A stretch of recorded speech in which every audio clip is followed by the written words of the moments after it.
ආදරණීය විශ්වමවුනි, මා මේ පවසන දෙය මුළු විශ්වය පුරාම පැතිරේවා. උතුම් බුදු පියාණන් වහන්සේගේ 84000ක් වූ ඒ ධර්මස්කන්ධය මේ මුළු මහත් විශ්වය පුරාම පැතිර තිබෙන බව මා තරයේ විශ්වාස කරනවා.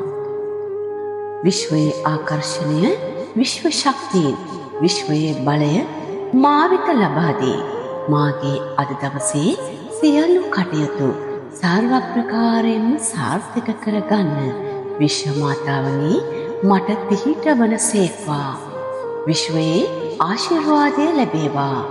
මාගේ විශ්ව මාතාවගේ පිහිට මට නිරන්තරයෙන්ම ලැබේවා. විශ්ව ශක්තිය ලැබේවා. විශ්වයේ ආශිර්වාදය ලැබේවා. අද දවසේ මගේ සියලු කටයුතු විශ්ව මාතාවගේ පිහිටෙන් සාර්ථක වේවා. මාගේ විශ්ව මාතාවට ස්තුතියි, ස්තුතියි, ස්තුතියි.